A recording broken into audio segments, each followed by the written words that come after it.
dia afaly miaraba anareo any atokantsanan zay zay eto amin'ny fandarana Dona Be ary manasa anareo anaraka an'izany hatramin'ny farany.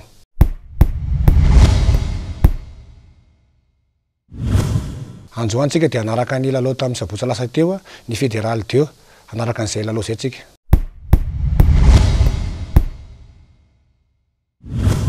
Tsara fanombohana ny SOE.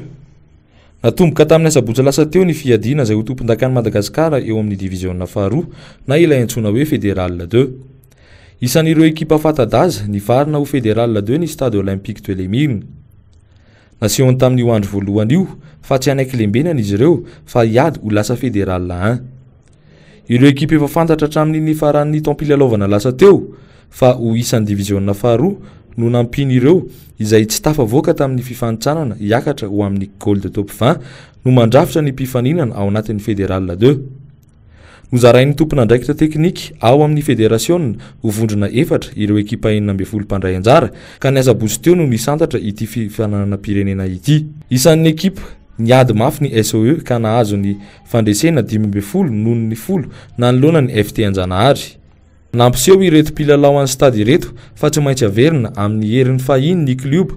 izay ho tompondakan'i Madagasikara tamin'ny taona 2001 ary ny faharoa tamin'ny fiadiana ny ambara nasionaly tamin'ny taona 2003. Isan'ny ekipa manan-danja ihany koa ny ESA, Cheminot na ny Besetroka. Nefa dia tsy maintsy eo anivon'ny fédéral 2 no hifaninana no izy tsy tafavoaka tamin'ny savaranando ny gold top 20. Izay mahafantadaza izay anefa no manome fahavitriana mihoatra ireo mpilalao mangara avy etsy Manjakaray. Nanohitra mafy hatramin'ny farany ireto farany ary nibata ny fandresena tamin'ny Mokafoy 9 noho ny 5. Niakatra ny kianjany koa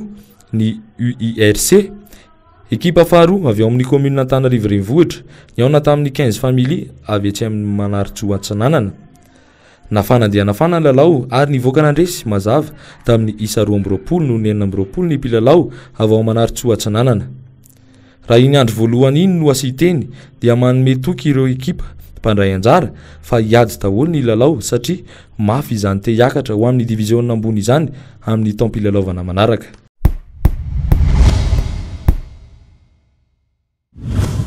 Anaraka ny voka-dalao ny alahady lasa teo ndretsika ary tsy nampino ny mpakafy fandarana Dona Be moa zany hoe ny tama vaonosy be zany hoe midina fédéral teo zany anaraka an'izay lalao tena kiany zay tsika.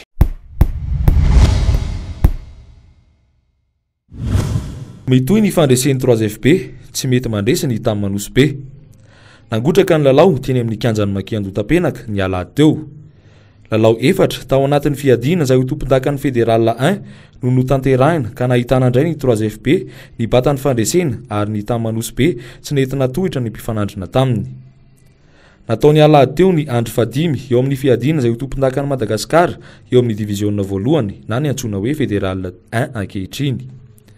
Nisongadina tamin'izany ny nandavon'ny 3FB ny 15 fa avy eny Ampasika tamin'ny isa mavesatra 7-30 noho ny 20.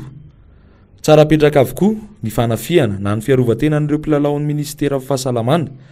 hany ka tsy nagaga ny mpijery ny nandavon'ny mpilalao avy eny Ampasika. Ny hevitra aloha dia tsara mivokatra na resy fa hita hoe misongadina ny mpifanandrina na tohatra an'le fileovana azo lasaina hoe fileovana vavety zay fa iny vokatra dia sorana ny tao ambony. Tapitra ny lalao fa hiatsika amin'ny ampavalon-dalana izay dia eo vao tena ady. Fanomana tena zao dia anomboka ho mafimafy amin'izay satria tsotsoro mamba isarany zay resy eo dia tapitra dia manomana amin'ny 220 indray fa eo vao tena ady hoy aho. Ny tokony anay zany amin'ny matsa manaraka hiezaka hatrany zay ary nitateraka le kilalao rugby tsy kivy zay na hoe resin'ny 3FB ary fa anarina hatsany ary hiezaka ary vonona mpandroso club anay. Mbola manana matsa ray zay ary mbola io matsa ray io niankina ny akaranay amin'ny dingana manaraka. Mifanomanana matsa manaraka zany zao zay dia efa manomana compétition fa ny adversaire zany tsy ho amevanay fa mahafoana ny adversaire fa zay koa miezaka manamafy ny tenanay.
Akatrakanja ihany koa ny Tamanosy Be sy ny US Akady Fotsy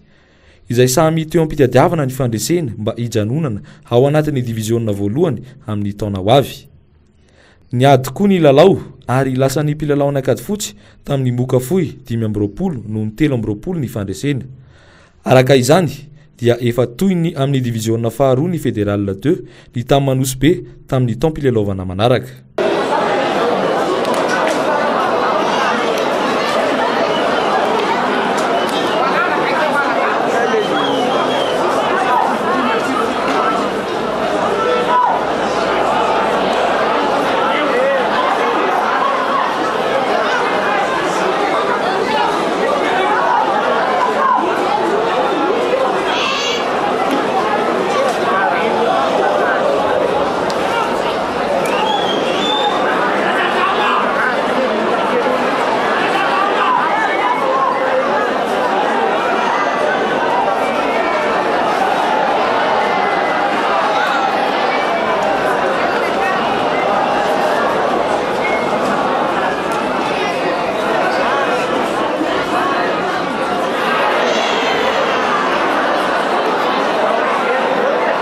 Teo amin'ireo lalao hafa kosa nahitana ny JST Ambondrona ny batany fandresena voalohany tamin'ity fifananana ity,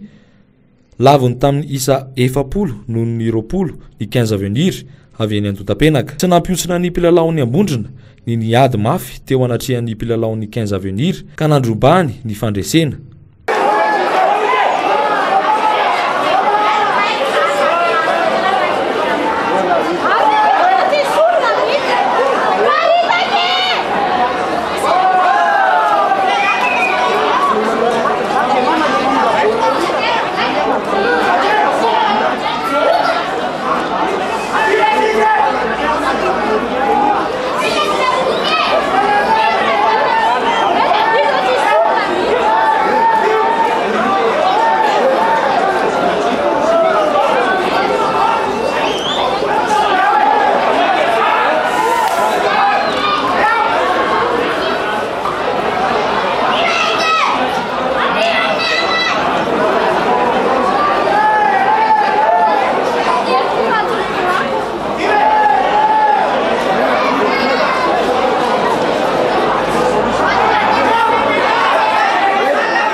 Ihany koa ny lalao ny aona ny SC Besarety izay ny antsy ny USK Rugby.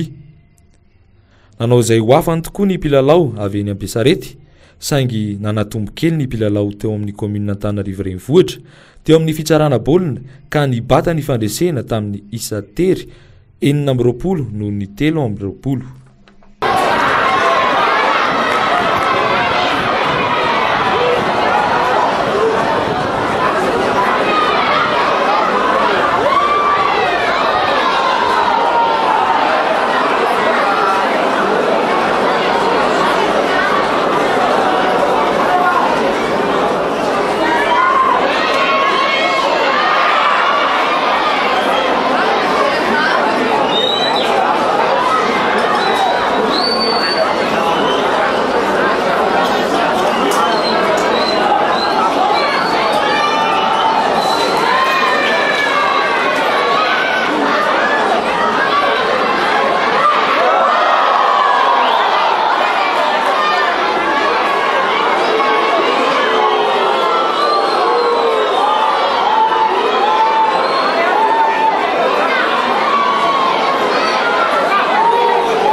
Ao anatin'ity fandaran Dona Be ity moa dia fanatsarana ny tanjona ary mba hianona ihany koa ny tian'ireo mpakafy eny Ankianja eny anaraka an'izay hevitsy ny mpakafy ny Dona Be zay tsika.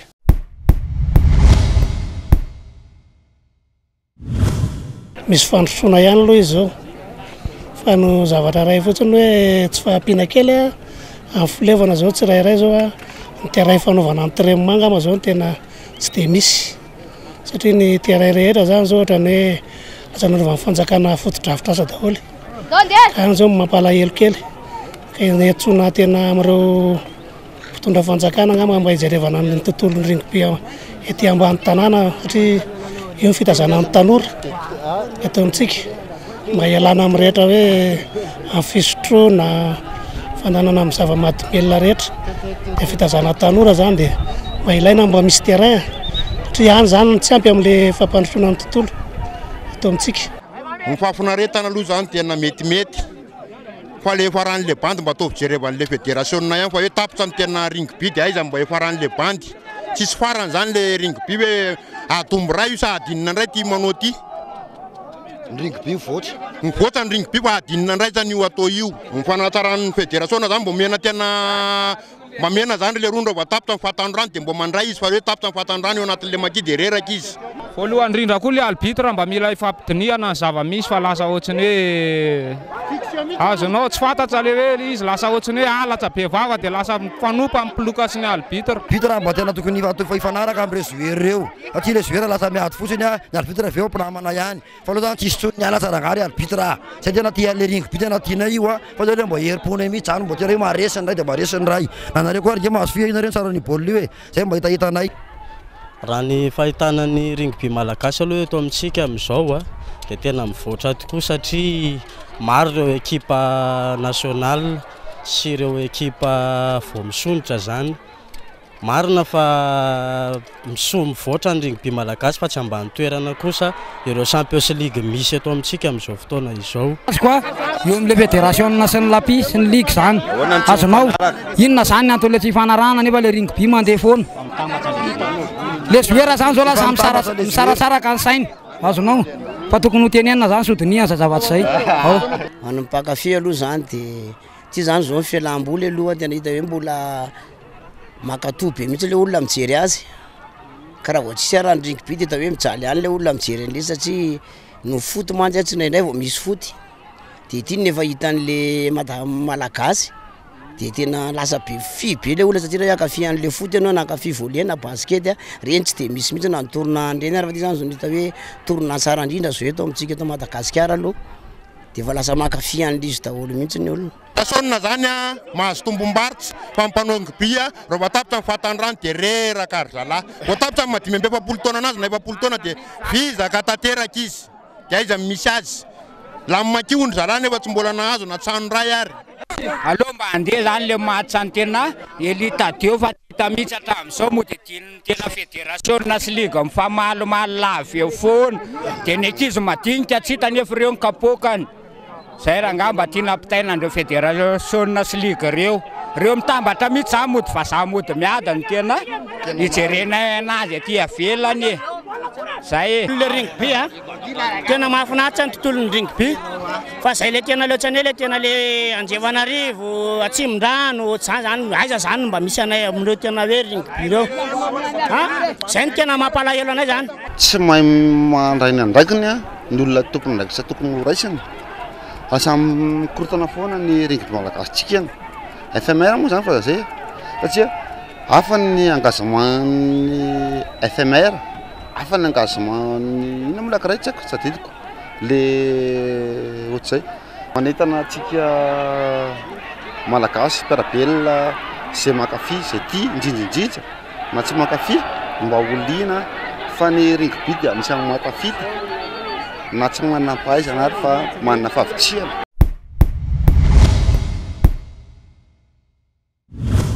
Ny fangatanay atao amin'ny Dona Be moa dia mba mangataka ireo namana rehetra eny amin'ny kianjan'ny Makiany ny mpilalao indrindra ao anatin'ity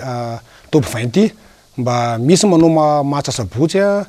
tahijery baolina izay ny alahady nefany noho ny tsy fananany an'le vidim-pidirana na ny roa arivo dia tsy lasa mijery baolina izy ka mba mangataka amin'ny président fédération zany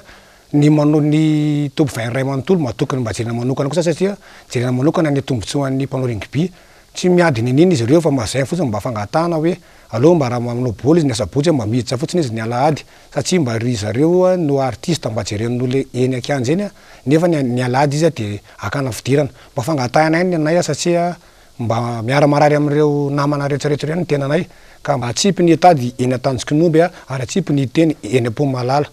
ny tanjontsika am'ty ringby ty de ny voarany ka mba apita aminareo tompona zay ka tsy zay fangatahana mpanao ringby zay.